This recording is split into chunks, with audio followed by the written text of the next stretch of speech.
Monsieur David Sassoli, donc nous continuons. Avant d'aller, nous répétons notre objectif est d'arrêter la guerre entre le Mali, l'Algérie et le Niger. Et nous le répétons que cette guerre ne s'arrêtera jamais si la majorité de l'Algérie n'est pas recouvrée dans son intégralité. Et cette intégralité commence par un minimum, un hymne national bilingue. Donc nous allons faire un rapide topo, un très rapide, vraiment un survol de certains événements qui sont déroulés en Afrique du Nord. Nous commençons bien sûr par notre pays de naissance, notre patrie de naissance, l'Algérie. L'événement numéro 1, c'est la santé. À ce jour, aucune assurance sur la gratuité des soins n'a été, aucune déclaration officielle sur le maintien de la gratuité des soins pour les Algériens n'a été énoncée. À ce jour, alors que des Algériens qui ont les moyens bénéficient de soins à l'étranger.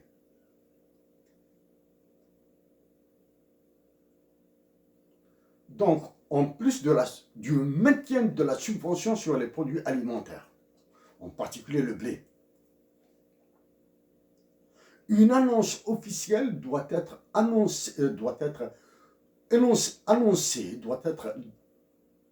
proclamée sur le maintien de la gratuité des soins pour tous les résidents en Algérie. Nous le répétons, la gratuité des soins pour tous les résidents en Algérie.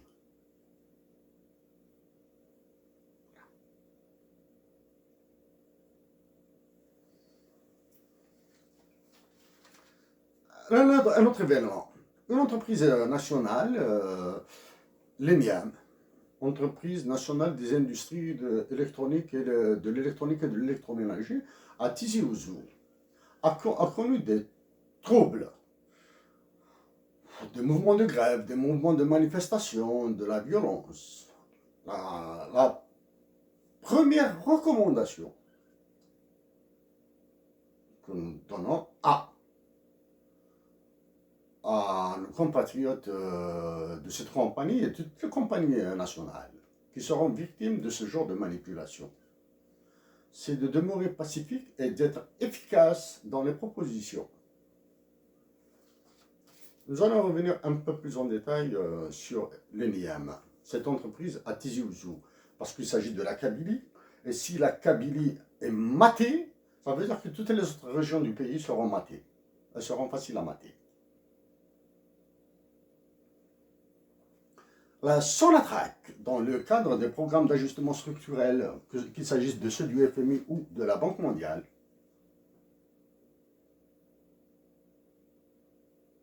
a été minée de l'intérieur. Une information qui est passée sans trop de commentaires, c'est la création d'une direction de la rationalisation au sein même de Sonatrach. Nous n'avons lu aucune information sur, mis à part la création de cette direction qui s'appelle comme par hasard, direction de la rationalisation. Rationalisation, c'est un terme de la Banque mondiale, du FMI, du Forum économique mondial, de la gouvernance, etc. Donc Sonatrach a été minée de l'intérieur. Bien sûr que Sonatrach, que toutes les entreprises nationales algériennes du secteur public doivent s'autocritiquer. Mais derrière la création de cette direction de la rationalisation se cachent deux monstruosités que nous avons apportées il y a longtemps, en 2015, en 2017, en 2018. C'est la privatisation des autoroutes et le démantèlement de Naftal. Privatisation des autoroutes, démantèlement de Naftal, destruction de l'économie des villages qui disposent de stations d'essence, stations artisanales, ou plus ou moins modernisées. Elles seront démantelées. Donc c'est l'étouffement de villages à l'intérieur du pays. Il y a des villages qui ne vivent que de ça. Toute l'activité qui tourne autour des stations de distribution de carburant. Donc, c'est la privatisation des autoroutes et le démantèlement de Naftal parce que dans les calculs que nous avons faits il y a 3 ans ou 4 ans de cela, il y a une affaire de 8 milliards de dollars qui est en jeu. Ça, c'est Naftal. Sonatrach, Naftal et distribution de carburant. Et tout le lot de licenciements qui viendra avec. L'autre entreprise que nous connaissons assez bien, nous y avons travaillé, c'est l'augmentation des tarifs des chemins de fer, de la SNTF, la Société nationale des transports ferroviaires. Nous profitons, à l'époque où nous étions à la SNTF, nous étions salariés à la SNTF, nous connaissions celui qui allait devenir son directeur général par la suite. Nous ignorons s'il est toujours en place, on ne s'intéresse plus à ce genre d'informations. Nous tenons à saluer du fond du cœur, un homme intègre, honnête, générosité sans limite, d'une grande timidité comme nous. Yassine Benjabala. Yassine,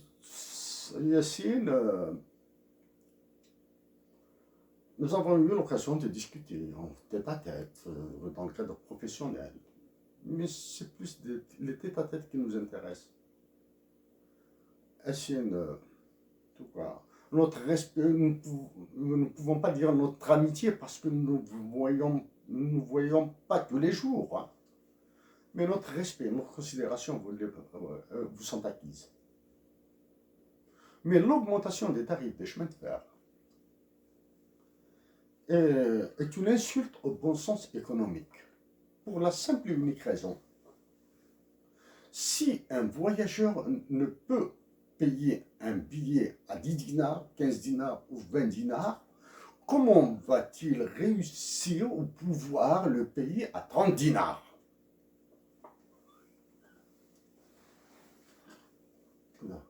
Mais derrière ça, qu'est-ce qu'il y a? Il y a une société, un joint venture, hein, une société de participation, comme ça, un joint venture. La nature exactement, nous ne connaissons pas sa nature juridique entre l'Algérie et la France. Parce que l'acquisition de certaines locomotives, certains trains, on dit trains,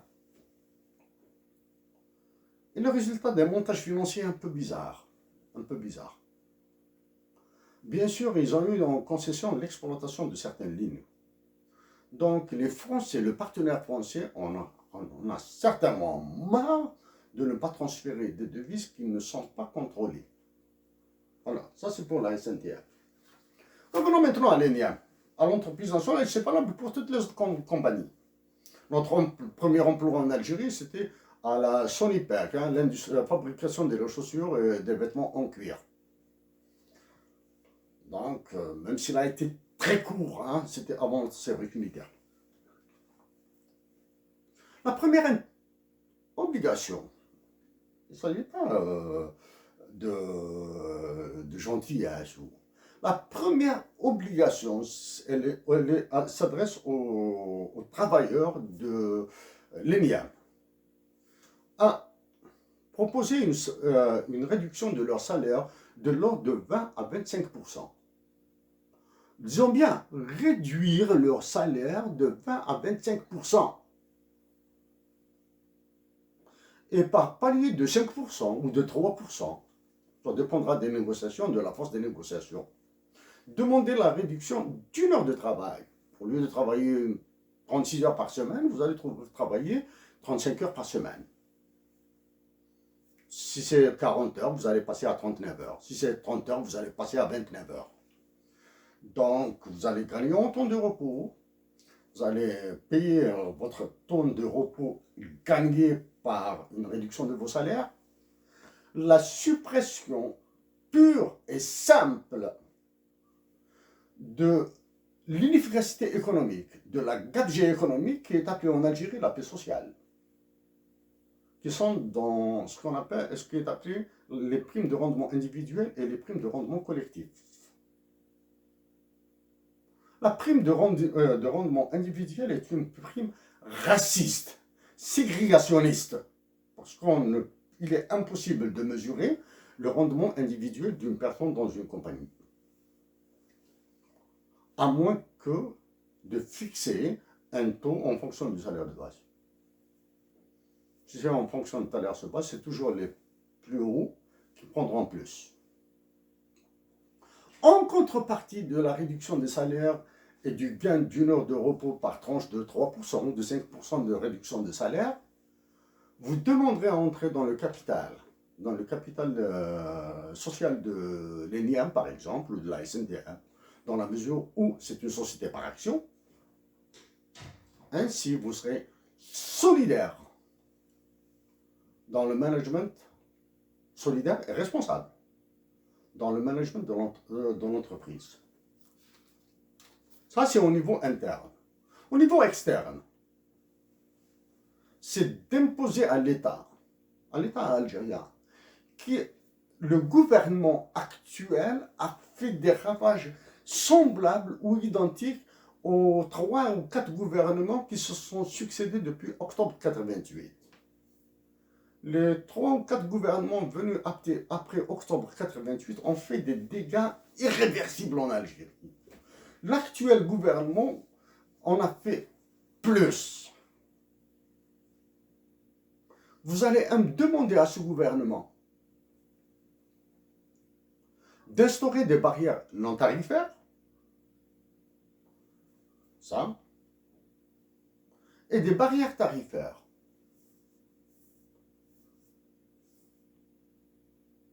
Barrières non tarifaires, comme ça dans le cas de l'OMC, inventer quoi que ce soit, inventer des conditions liées à l'environnement. Du moins, pas inventer, elles existent.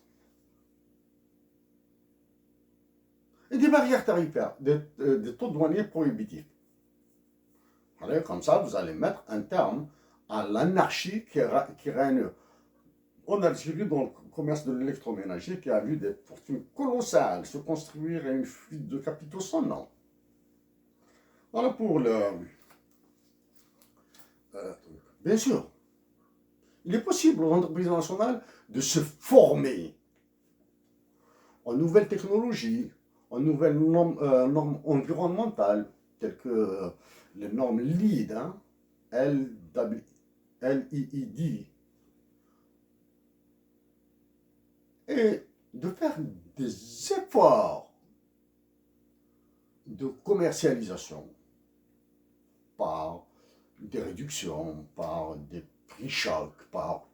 Ça c'est du marketing.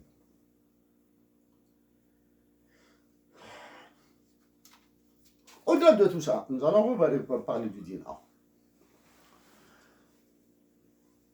Même si elle est valable pour les travailleurs de l'ENIAM, des chemins de fer, de Sonatrach, de la Sonipec, toutes les entreprises du secteur productif.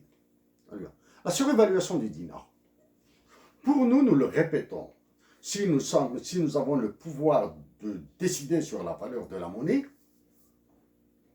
nous allons la surévaluer et la remettre à son niveau, au minimum de septembre 88. La surévaluation du dinar. Pour ça, nous sommes prêts à discuter, à débattre avec n'importe quel homme politique algérien, n'importe quel économiste algérien, sur le pour et le contre de la surévaluation, d'évaluation du dinar. Nous allons surévaluer le dinar si nous avons la possibilité de le faire. Et nous allons mettre sous l'éteignoir la Banque centrale. Nous allons revenir sur ces histoires de Banque centrale maintenant. Nous sommes prêts à discuter avec n'importe quel homme politique, n'importe quel économiste, à condition qu'il prenne publiquement position sur la dotation de l'Algérie d'un hymne national bilingue. Voilà maintenant pour... Dernière information à être touchée, c'est le démantèlement des Algérie. Nous l'avons dit, nous l'avons répété, la création d'une entreprise locale pour le transport aérien et l'ouverture du ciel aérien qui s'annonce. Et bien sûr, le transfert de risques de certains pays comme la France ou l'Allemagne vers l'Algérie, etc. Et bien sûr, pour la siphonner. Autre événement politique, c'est l'annonce des élections législatives, la tenue d'élections législatives. Nous espérons que nos compatriotes d'Algérie ne referont pas la même erreur 4 fois. Ils ont voté pour l'actuelle Assemblée qui a voté les lois les plus criminelles, les plus fascistes, les plus meurtrières, les plus assassines. La santé, son attraque, le chiffon de texte qui s'appelle la Constitution, etc. Ils ont voté toutes les lois les plus fascistes. Parce que cette Assemblée a voté, parce que les Algériens ont participé à l'élection, chose qu'il fallait faire, mais peut-être que leur choix était mauvais. Ça, c'est la première erreur. La participation, la façon de participer, la façon de choisir lors d'élections législatives précédentes. Ça, c'est le coût de l'abstention ou du boycott. Deuxième élection, présidentielle. Vous avez participé à l'élection présidentielle, les Algériens ont participé à l'élection présidentielle avec les chiffres qui sont ce qu'ils sont. Vous avez un président de la République qui n'est que là à souffrir du manque de légitimité. L'autre élection, référendum exactement, c'est ce chiffon de texte imposé de l'étranger, des Français et des Américains en particulier, qui fait de notre pays, patrie, un dépotoir.